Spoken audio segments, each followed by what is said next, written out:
Bismillah, alhamdulillah, wassalatu wassalamu ala rasulillah, wa ala alihi washabihi wa man wala. Ibu-ibu, bapak-bapak, dan adik-adik pengajian KG Rahmati Allah, Assalamualaikum warahmatullahi wabarakatuh. Insya Allah kita lanjutkan kajian persiapan Ramadan dengan mengambil tema mencapai takwa. Ya, la'alakum tatakun, agar kita menjadi orang yang bertakwa. Metode yang kita ambil berdasarkan Quran dan Sunnah Rasulullah SAW. Dicontohkan Rasulullah SAW dalam sunnahnya kepada dan diajarkan kepada para sahabat, kemudian para tabiin dan tabi-tabiin dan juga pada ulama-ulama yang melanjutkannya hingga pada masa kita sekarang ini. Nah, eh, kita telah membahas pada kajian yang pertama metodenya sendiri yaitu dengan melakukan eh, penjagaan terhadap pertama sholat kita, kemudian menjaga 7 pintu hati.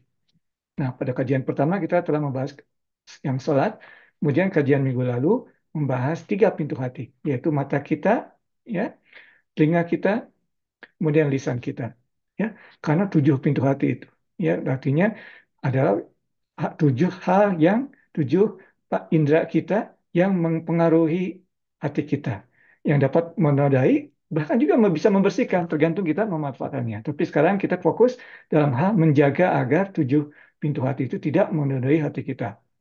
Oleh karena itu kita membahasnya satu persatu. Minggu lalu sudah kita membahas 3. Minggu sekarang kita bahas 2 lagi insya Allah. 2 yang akan kita bahas pada kesempatan ini adalah perut kita, ya, dan juga alat kelamin kita. Ya, dengan kata lain perut kita adalah pertama menjaga hal-hal yang kita makan, ya. Jadi kita pastikan bahwa hal yang kita makan itu halal dan toyib. Kita sering mendengar istilah tersebut, ya, halalan toyiban. Jadi apa yang kita makan itu pertama halal. Halal dari sisi diproduksinya, ya, di slaughternya atau di sembelihnya halal, dan juga kita beli atau kita dapatkan dengan uang yang income yang halal, ya. Jadi itu yang dari sisi halal. Dari sisi toyib tentunya nutrisinya harus baik, ya. Banyak yang halal tapi nutrisinya tidak baik, ya. Kita mencari toyib yang baik nutrisinya, dan kemudian eh, cara memproduksinya juga, ya. Maksudnya di sini misalnya hewan ternaknya itu dibesarkan atau diternak dengan cara-cara yang baik, ya. Tidak diinjeksi oleh hormon eh, yang membuat mereka cepat besar, ya, atau genetiknya direkayasa, atau tidak hewani, ya, kandangnya terlalu rapat, ya. Itulah, ya, kita harus menjaga, kita harus mencari apa yang kita masukkan ke dalam mulut kita kemudian masuk dicerna oleh perut kita. Di sini di dalam itu, berada dalam perut kita, di dalam itu harus kita yang halal dan thayyib, dan kita harus memperhatikannya. Itu dari satu sisi, ya, menjaga apa yang dimasukkan.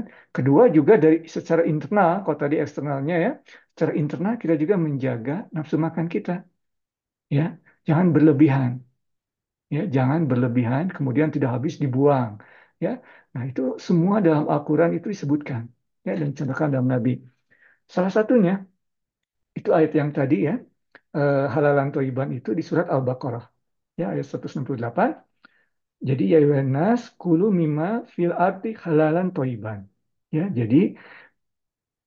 eh, jadi hai sekalian manusia, ya, makanlah dari bumi ini apa yang halal dan yang thayyib, ya.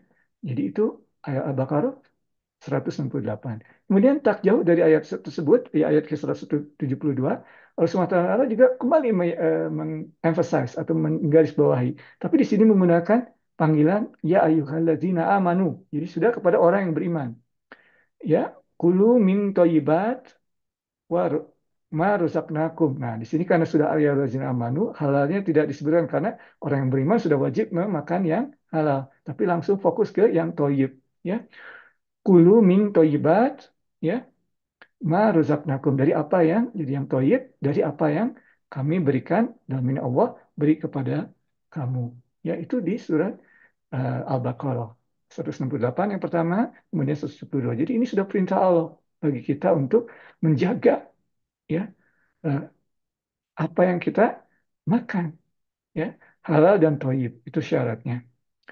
Kemudian kalau kita demikian, ya, makan yang halal dan thayyib, kemudian tadi disebutkan eh, harus menjaga juga, ya, nafsu makan kita. Nah, makanya di ini kita menghadapi bulan Ramadan merupakan kesempatan yang baik bagi kita untuk melatih ini. Ya, Se- kalau kita jujur, sekarang-sekarang ini kita ini makan berlebihan. Ya, walaupun sepertinya tidak berlebihan, itu perasaan kita, ya, berlebihan. Kalau kita bandingkan dengan masa-masa di zaman Rasulullah atau masa-masa setelah itu, orang itu tidak makan seperti sekarang ini. Sekarang ini makan itu seperti wajib 3 kali. Ya, pada saat itu orang makan pada saat merasa lapar dan tidak berlebihan. Mungkin ibu-ibu, bapak-bapak, dan adik ingat hadis Rasulullah SAW yang disampaikan oleh ibu kita Siti Aisyah radhiyallahu anha. Beliau radhiyallahu anha menyebutkan eh, berbulan-bulan, ya, hilal semua hilal, ya, berbulan-bulan kami tidak memakan sesuatu pun kecuali dua yang hitam. Nah, dalam hal ini hitam ini eh, maksudnya adalah kurma, kurma ajwa hitam, ya, atau air, dan air, ya, dan air. Jadi mereka makan berbulan-bulan hanya kurma dan air, tidak berlebihan. Oh, memang ada Rasulullah dalam hadis senang daging apa, tapi itu hanya untuk special occasion saja, tertentu, ya. Kalau memang ada dimakan, kalau tidak ada ya tidak apa-apa. Bahkan kadang-kadang berpuasa, ya, dalam hadis Rasulullah SAW juga. Kemudian kita juga mengenal, ya, para sahabat yang melatih diri seperti itu, ya, seperti Rasulullah SAW. Jadi tadi kesimpulannya untuk menjaga perut kita ini ada dua, ya. Secara eksternal kita halal dan thayyiban tadi, ya. Internal kita jaga nafsu makan kita, ya, supaya kita mengontrol tidak berlebihan, ya, karena kalau sudah terlalu banyak nafsu makan kita tidak dijaga, kalau kemakan semua kita juga jadi tidak sehat, kalau tidak termakan juga mubazir, ya. Jadi itu lose-lose, ya, bukan win-win tapi lose-lose situation. Oke, di sini Imam yang dari buku yang kita baca bersama-sama ini juga ada satu topik lain, yaitu mengenai yang halal tadi, ya. Terutama bagi kita yang ada di eh, hidup di luar negeri seperti ini. Ya, memang kadang-kadang sulit, ya, dan maqasid syariah itu untuk menjaga hidup kita. Jadi kalau misalnya darurat boleh kita makan, tapi eh, kita harus mempersiapkan, ya, jangan sampai jadi darurat terus-menerus, ya. Ingat cerita di surat Al-Kahfi, ya, pada saat mereka bangun, ya, para pemuda Kahfi ini bangun kemudian membeli makanan, untuk meminta untuk membeli makanan di kota pada salah seorang dari mereka, mereka meminta atau mereka meminta kepada orang tersebut, ya, pemuda tersebut, aska to'ama, ya, walaupun mereka pada saat itu mereka belum tahu, ya, mereka tidur 300 tahun. Jadi pada saat itu mereka merasa atau sepengetahuan mereka itu sedang dicari-cari oleh pihak penguasa, tapi tetap dalam mencari makanan tidak sembarangan. Askato amat, ya. Kemudian satu poin lagi di sini imamnya menyebutkan eh, mengenai halal tadi.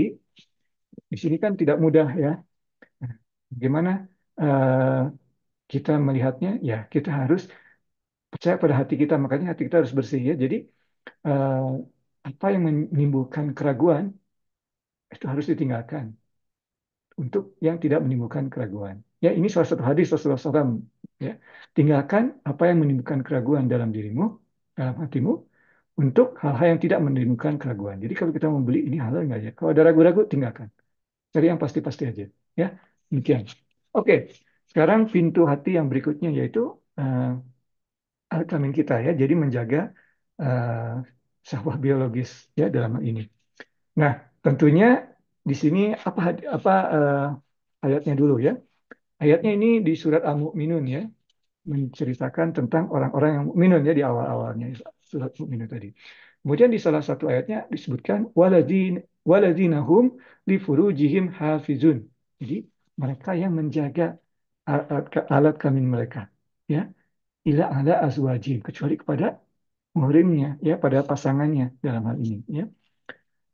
Kemudian dalam surat Al-Isra ayat ke-32 Allah Subhanahu wa taala juga bersabda wala taqrabuz zina, ya. Jadi jangan mendekati zina. apalagi melakukannya, mendekatinya pun sudah dilarang oleh Allah, apalagi melakukannya. Nah, jadi menjaga alat kelamin kita ini ada dua ya. Pertama, kita situasinya ya. Jangan mendekati situasi-situasi yang haram ya. Jaga alat, alat kelamin kita untuk tidak su- ter, maksudnya tergairahkan oleh situasi yang tersebut. Misalnya berdua-duaan dengan yang bukan muhrim kita. Itu harus hati-hati. Itu terus dijaga itu. Ya, kita mesti berjanji untuk tidak berdua-duaan dengan orang yang lawan jenis kita yang bukan muhrim. Karena kalau demikian setan menjadi yang ketiga, membisikkan. Itu yang pertama. Ya, situasinya. Ya, dan tentunya eh, ini yang kedua, Evan disebutkan kedua karena insya Allah kita tidak melakukannya ya, adalah tidak melakukan zina ya, dan ini zina zina yang melakukannya ya, jadi mendekati punya sudah dilarang ya. Zina itu salah satu dosa besar ya. Ada zina kecil yaitu yang sudah kita bahas minggu lalu, melihat hal yang tidak patut kita lihat. Ini zina yang dosa besar, melakukan zina, dalam bahasa Inggris fornication ya, atau kalau sudah menikah dalam bahasa Inggris ada dua ya, fornication dan adultery. Dalam bahasa Arab satu ya, zina ya. Jadi ada dua. Yang praktikal mungkin di antara kita, insya Allah kita tidak terjerumus kepada bahaya zina.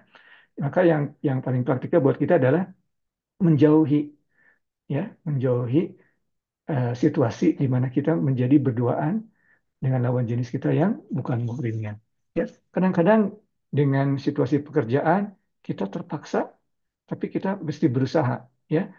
Mesti berusaha dan jangan lupa minta tolong kepada Allah untuk diberikan kemudahan dan diberikan petunjuk. Insya Allah Allah Subhanahu wa Ta'ala memberikan taufik kepada kita, walaupun tadinya sepertinya di pekerjaan terpaksa, tapi ada aja jalannya, ya, supaya kita tidak terjerumus pada hal yang demikian.